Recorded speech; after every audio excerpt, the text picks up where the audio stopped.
Kisah Islamnya Sayyidina Umar radhiyallahu anhu. Sayyidina Umar radhiyallahu anhu adalah seorang sahabat yang namanya menjadi kebanggaan kaum muslimin.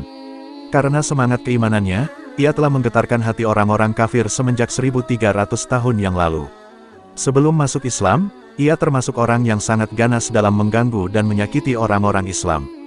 Bahkan, ia selalu berusaha membunuh baginda Nabi Shallallahu Alaihi Wasallam. Suatu saat, orang-orang kafir bermusyawarah untuk mencari siapakah orang yang berani membunuh baginda Muhammad Shallallahu Alaihi Wasallam. Umar segera menyahut, "Aku yang akan membunuhnya." Mereka berkata, "Ya, kamu bisa melakukannya."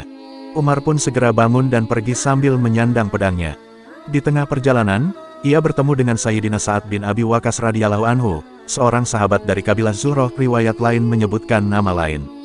Sayyidina Sa'ad radhiyallahu anhu bertanya, "Mau kemana engkau, hai Umar?" Umar menjawab, "Aku mau membunuh Muhammad. Nauzubillahi." Sayyidina Sa'ad radhiyallahu anhu menjawab, "Kalau begitu, Bani Hashim, Bani Zuhroh, dan Bani Abdi Manaf tentu tidak akan berdiam diri. Mereka pasti tidak akan membiarkanmu hidup di muka bumi." Umar bertambah marah dengan jawaban tersebut seraya berkata, "Tampaknya kamu juga telah meninggalkan agama kita dan menjadi orang Islam. Jika demikian, kamu akan kubunuh lebih dahulu."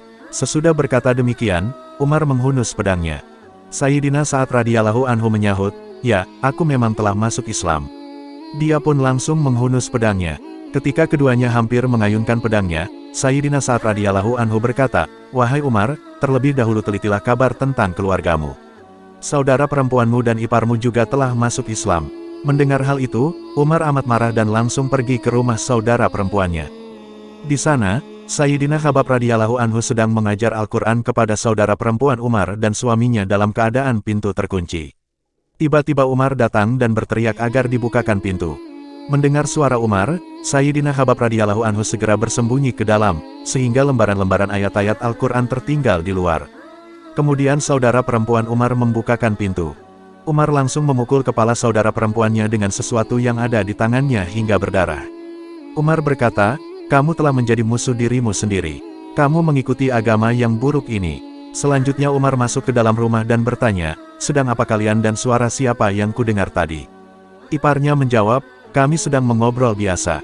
Umar bertanya, "Apakah kamu telah meninggalkan agamamu dan masuk ke agama baru?" Iparnya menjawab, "Bagaimana jika agama baru itu benar?"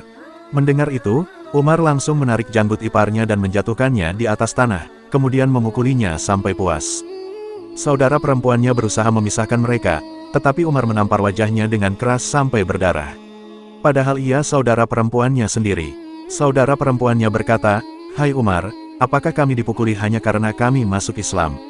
Memang kami sudah masuk Islam. Apa saja yang bisa kau lakukan kepada kami, lakukanlah." Setelah itu pandangan mata Umar tertuju ke lembaran-lembaran ayat Al-Quran yang tertinggal di luar. Emosinya mulai mereda, ia merasa malu atas sikapnya terhadap saudara perempuannya yang telah dibuatnya berdarah sedemikian rupa. Umar berkata, "Baiklah, tunjukkanlah kepadaku, apakah ini?"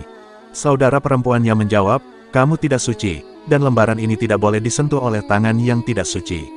Umar pun mendesaknya, namun saudara perempuannya tetap enggan memberikannya jika ia belum mandi dan berwudu. Setelah mandi, Umar mengambil lembaran-lembaran tersebut dan membacanya. Ternyata di dalamnya berisi surat Taha. Ia terus membacanya hingga ayat, "Innani anallahu la ilaha illa ana fa'budni wa aqimis sholata li dzikri." "Akulah Allah, tiada yang berhak disembah selain aku. Maka sembahlah aku, dan dirikanlah salat untuk mengingatku." Surat Toha, ayat 14. Selesai membaca ayat-ayat di atas, keadaan Umar langsung berubah. Ia berkata, "Baiklah, kini pertemukanlah aku dengan Muhammad." Mendengar hal itu, Sayyidina Khabbab radhiyallahu anhu segera keluar dari tempat persembunyiannya dan berkata, "Hai Umar, aku sampaikan kabar gembira untukmu. Kemarin, pada malam Kamis, aku mendengar baginda Rasulullah Shallallahu Alaihi Wasallam berdoa, 'Ya Allah, kuatkanlah Islam dengan Umar atau Abu Jahal, siapa saja dari keduanya yang lebih engkau sukai, karena keduanya adalah tokoh kuat yang sangat terkenal.' Sekarang telah diketahui bahwa doa baginda Nabi Shallallahu Alaihi Wasallam telah dikabulkan untukmu." Setelah peristiwa itu, ia dipertemukan dengan baginda Nabi Shallallahu Alaihi Wasallam, dan ia masuk Islam pada hari Jumat subuh. Dari kitab Hasyais, dengan Islamnya Sayyidina Umar radhiyallahu anhu, semangat orang-orang kafir mulai menurun. Meskipun demikian, kaum muslimin masih sangat sedikit jumlahnya, sedangkan yang memusuhi mereka tidak hanya orang-orang kafir Makkah, tetapi seluruh bangsa Arab. Keislamannya telah menimbulkan kemarahan besar bagi kaum musyrikin, dan mereka semakin berusaha menghabisi kaum muslimin. Mereka mencoba menghabisi kaum muslimin dengan berbagai cara, tetapi kaum muslimin tidak gentar, bahkan berani mendirikan salat di Masjidil Haram. Sayyidina Abdullah bin Mas'ud radhiyallahu anhu berkata, Islamnya Sayyidina Umar radhiyallahu anhu merupakan kemenangan bagi kaum muslimin, hijrahnya Sayyidina Umar radhiyallahu anhu merupakan pertolongan bagi kaum muslimin, dan kekhalifahannya merupakan rahmat bagi kaum muslimin. Dari kitab Usudul Gabah, Alhamdulillah sahabat iman, semoga kisah Islamnya Umar radhiyallahu anhu ini dapat menambahkan wawasan kita tentang sejarah Islam, sungguh besar pengorbanan Rasulullah dan sahabat-sahabatnya di masa itu. Asbab pengorbanan beliau-beliaulah nikmat iman dan Islam sampai kepada kita. Saudara imanku yang dimuliakan Allah, mulailah ceritakan kisah Rasulullah, sahabat dan orang-orang soleh, kepada anak istri keluarga kita, agar menambah kecintaan mahabbah mereka terhadap orang-orang soleh, sehingga muncul semangat jazbah mereka dalam beramal. Semoga Allah memberikan kita kepahaman. Subhanallahi wa bihamdihi, subhanakallahumma wa bihamdika, asyhadu alla ilaha illa anta, wa astaghfiruka wa atubu ilaik. Wassalamualaikum.